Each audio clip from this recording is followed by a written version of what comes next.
Palagpakan natin ang nag-iisang bugtong at buhay na Diyos, Bayan sa Kristo, ang pinakamakapangyarihan sa lahat. Maraming salamat, Brother Conrad, Brother Pepe, no? Sa mga salita na nagmumula sa Panginoon sa Kristo. Sana natanim sa inyong puso at isipan. At bago po yan, nais ko, o nais ng bugtong at buhay na Diyos, ang nais niya, maligtas ang lahat at makaalam ng katotohanan. Kaya hinihiling ko sa bugtong at buhay na Diyos na buksan ang iyong puso at isipan upang matanim ang banal at buhay na salita niya, no? At may pahayag din ninyo ang mabuting balita na nagmumula sa Kanya upang ang ibig maligtas at makaalam ng katotohanan ay hindi mapahamak bagkus makalakad sa Kanyang landas tungo sa buhay na walang hanggan. Okay. Okay? Tapakan po natin ang bugtong at buhay na Diyos. Ano lang ito mga kapatid? Hindi to, tulad ng sinasabi ko sa inyo, hindi natin to mabibili ng salapi. Hindi to maituturo ng tao, ng karunungan ng tao. Dahil ito ang pang-espiritual ay hindi pinahintulutan ng Panginoon Kristo na makilala siya sa karunungan ng tao, kundi makilala siya ayon sa ating pananampalataya. Kaya, bago ka magkaroon ng pananampalataya, tulad sa inyo, makinig kayo, mga kapatid. Sapagkat wala kayong babayaran dito. Diba? Wala kayong babayaran dito. Susunod lamang kayo at makikinig.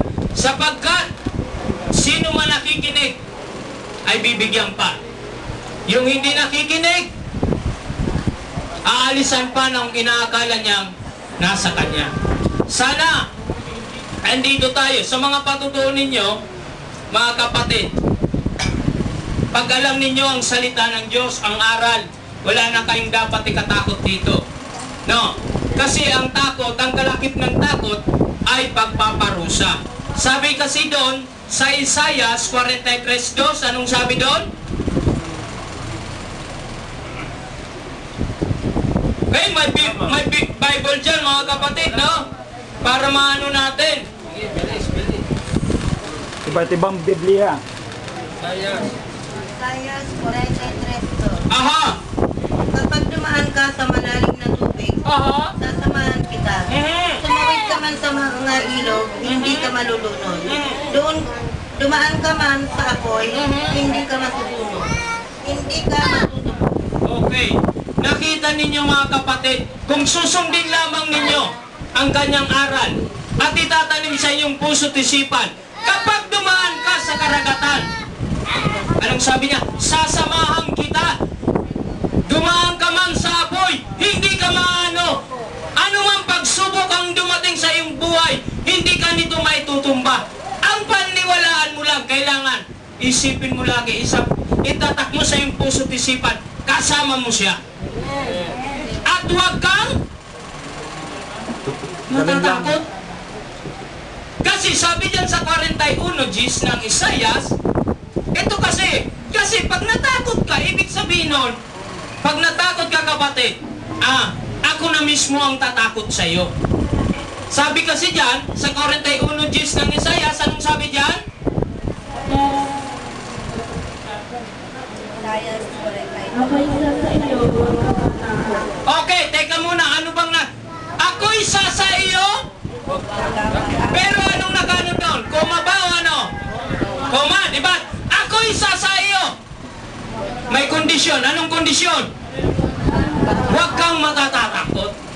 Kasi, hindi naman sa iyo, kung ikaw ay matatakot. Walang duwag na naglilingkod. Walang duwag. Mga kapatid, tandaan ninyo. Kasi ang duwag nasa mapapasa impyerno yan. Kaya nga dito pa lang, huwag kayo mahiya. Kung dito pa lang nahiya na kayo, yung pa kaya na kayo maduwag sa pagdating ng ganyan mga pagsubok sa inyo. Di ba? Gusto ba ninyong malaman kung saan mapupunta yung mga duwag? Ha? Tandaan natin mga kapatid, yung 1,000 na duwag, katapat lang yan ng isang matapang. Amen? Palakpakan natin ang bugtong at buhay na Diyos Bayan sa Kristo, ang pinakamakapangyarihan sa lahat. Tandaan ninyo mga kapatid, sa buhay natin to, pag sinabing nalaman ng katotohanan, at pag-ibig ng Panginoon Kristo. Alam mo yung katotohanan. Pero hindi mo ginawa, doon ka lamang magkakaproblema. Tama ba? Ha? Dahil pag sinabing pag-ibig, hindi ka pababayaan. Ano man ang mangyari. Dahil siya ang inaasahan mo. Tulad nung sister nung ano, tama, sabi ni Elder, isigaw mo. Pakilala mo. Kapag pakilala ka pa, Kasigaw. naligtas pa kayo. Di ba? Amen? Amen. Palagpagan natin ang Panginoon Kristo ang pinakamakapangyarihan sa lahat. Kaysa ang isigaw mo doon, ano? Yung taong nalulunod, anong sinisigaw? Help! Di ba? To love somebody, help! Di ba? Ganun lang. Pwede ka may liligtas nun. Dahil kung ang magliligtas sa'yo, ang sinisigaw, ganun din. Help! Di ba? Tulog! Oh, samantalang yun. Kasi tandaan natin, yung 4:12 ng gawa, anong sabi doon? Sa ikakaligtas, basahin natin. Wala sa tao kanino man ang kaligtasan. Paano ka ngayon kung doon ka nalangan sa tao? Nanay o kaya kuya? O kaya ano to? Sabihin mo na kung anong pangalan. Pakiligtas po ako. Paano ka may liligtas nun kung yung buhay niya nga abala rin sa pagliligtas sa kanyang buhay? Di ba? Samantalang yun, hindi ka na pupunta doon sa langit. Hindi ka na latawid pa ng dagat o hindi ka na pupunta kung saan. Nandiyan lang sa iyong kaligtasan. Di ba? Basa. Aha.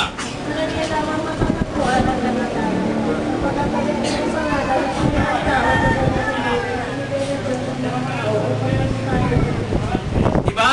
Sabi dito sa 4:12, at ang kaligtasan ay di masusumpungan kaninuman. Wala Amen. talaga, no? Kumayan. Sapagkat walang ibang pangalan sa silong ng langit na ibinigay sa mga tao para sa ating ikakaligtas. Kundi ang pangalan ng isang bugtong at buhay na Diyos, Panginoong Kristong, pinakamakapangyarihan sa lahat. Palakpakan mo natin. Buhay na Diyos na pinakamakapangyarihan. Alam ninyo, dito mga kapatid, hindi kami pastor. Hindi kami, ano ba yun, yung mga ministro. Reverend. Oo, hindi kami. Kami, mga tagapaghatid balita lamang sa inyo. Kami mga kartero lang. Kasi ang pastor na kilala ko, isa. Pastor lang ang kilala ko. Kayo, kilala ba ninyo yung pastor? Isa lang. Pag sinabing pastor, ang pastor hindi yan ang iiwan kahit sa kamatayan. Pag ganong sinabi niyan, totoo yan.